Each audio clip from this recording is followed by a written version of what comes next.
నమస్కారం మిత్రులారా. ఆంధ్రప్రదేశ్ డిఎస్సి 2026 చాలామంది అడుగుతున్నారు, నోటిఫికేషన్ ఎప్పుడు, పోస్టులు ఎన్ని అని.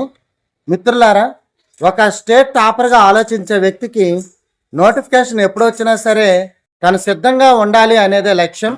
అంచనాల ప్రకారం 2026 ఉగాది నాటికి నోటిఫికేషన్ వచ్చే అవకాశం ఉంది.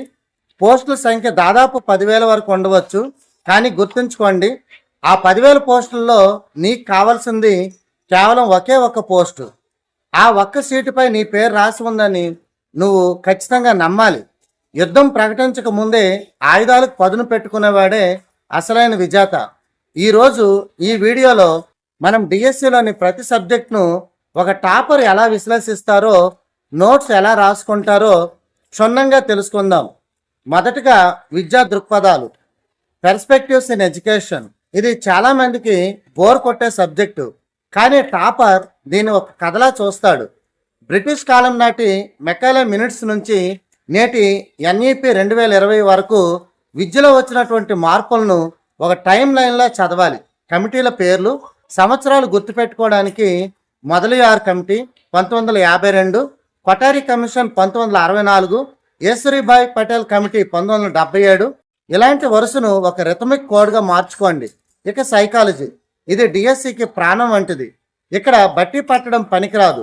పిఏజే, వైగాట్స్కి, కోల్బర్గ్ సిద్ధాంతాలను చదివేటప్పుడు మీ ఇంట్లోని పిల్లల ప్రవర్తనతో లింక్ చేయండి. ఉదాహరణకు అభ్యసన సిద్ధాంతాలు నోట్స్ రాసేటప్పుడు పేజీ మధ్యలో టాపిక్ పేరు రాసి చుట్టూ మైండ్ మ్యాప్ గీయండి. పావులో కుక్క ప్రయోగం అంటే నిబంధనం, స్కిన్నర్ ఎలుక అంటే కార్యాధార అని కీవర్డ్స్ మాత్రమే ఉండాలి. సైకాలజీలో ప్రశ్న ఎప్పుడు నేరుగా ఉండదు, అప్లికేషన్ మెథడ్లో ఉంటుంది. కాబట్టి కాన్సెప్ట్ అర్థం చేసుకుంటేనే మీరు టాపర్ కాగలుగుతారు. డిఎస్సిలో సింహభాగం మార్కులు కంటెంట్లోనే ఉంటాయి. 3వ తరగతి నుంచి 10వ తరగతి వరకు ప్రభుత్వ పాఠ్యపుస్తకాలే మీకు బైబిల్, ఖురాన్, భగవద్గీత. బయట దొరికే ప్రైవేట్ మెటీరియల్స్ పక్కన పెట్టి టెక్స్ట్ బుక్లోని ప్రతి లైను, ప్రతి బొమ్మ కింద ఉన్న మ్యాటర్ చదవండి. టాపర్లు ఎప్పుడు లింకేజ్ మెథడ్ వాడతారు. అంటే 6వ తరగతిలో ఉన్నటువంటి అయస్కాంతత్వము పాఠాన్ని 8వ తరగతి లేదా 9వ తరగతిలోని అదే టాపిక్తో కలిపి నోట్స్ రాసుకుంటారు. దీనివలన రివిజన్ టైం 50% ఆదా అవుతుంది. దీంతో పాటే మెథడాలజీ మీకు వెన్నుముక. ఒక విషయాన్ని విద్యార్థికి ఎలా చేరవేయాలో చెప్పేదే మెథడాలజీ. భాషా నైపుణ్యాలు, LSRW. వాదన పద్ధతులను గుర్తుపెట్టుకోవడానికి న్యూమోనిక్స్ వాడండి. నిర్వచనాల కోసం కీవర్డ్ అటాచ్మెంట్ ట్రిక్ వాడండి. ఒక పెద్ద డెఫినేషన్లోని ఒక కొత్త పదాన్ని పట్టుకొని ఆ శాస్త్రవేత్త పేరుతో ముడిపెట్టండి. మెథడాలజీలో మార్కులు పోవడానికి వీల్లేదు, ఎందుకంటే ఇది పక్కా స్కోరింగ్ ఏరియా. చాలామంది నోటిఫికేషన్ వచ్చాక జీకే చదువుదాం అని అనుకుంటారు, అక్కడే ఓడిపోతారు. టాపర్ ప్రతిరోజు పేపర్ చదువుతాడు. కరెంట్ అఫైర్స్ నోట్స్ని టాపిక్ వారీగా విభజించండి. ఒక చోట అవార్డులు, మరో చోట క్రీడలు, ఇంకో చోట ఏపీ ప్రభుత్వ పథకాలు. ఉదాహరణకు తల్లికి వందనం వంటి పథకాల గురించి పూర్తి డేటా ఒకే చోట ఉండాలి.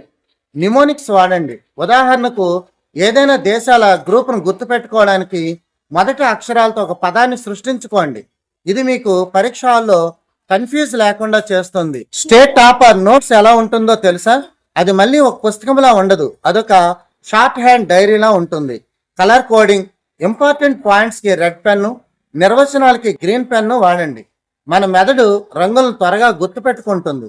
వాయిస్ నోట్స్, కష్టమైన పాయింట్స్ని మీ ఫోన్లో రికార్డ్ చేసుకొని ఖాళీ సమయంలో వినండి. ఫ్లాష్ కార్డ్స్, ఫార్ములాలు, సంవత్సరాల కోసం చిన్న చిన్న కార్డ్స్ తయారు చేసుకొని జేబులో ఉంచుకోండి. మీరు ప్రయాణాల్లో ఉన్నప్పుడు వాటిని చూడండి. రివిజన్ సైకిల్, ఈరోజు చదివింది 24 గంటల తర్వాత ఒకసారి, వారం తర్వాత ఒకసారి రివిజన్ చేయాలి. ఆదివారం రోజు కొత్తవి చదవకుండా కేవలం రివిజన్ మరియు గ్రాండ్ టెస్ట్కే కేటాయించాలి. మిత్రమా, డిఎస్సి ప్రిపరేషన్లో విసుగు రావడం సహజం. చుట్టుపక్కల వాళ్ళు నీ వల్ల అవుతుందా అని ఎగతాళి చేయవచ్చు, కానీ గుర్తుంచుకో, వాళ్ళ మాటలకు సమాధానం నీ నోటితో కాదు, నీ సక్సెస్తో చెప్పాలి. నీ రూమ్లోని గోడల మీద స్టేట్ ర్యాంకర్ అని రాసుకో, అది నిన్ను నిద్రపోనివ్వకూడదు.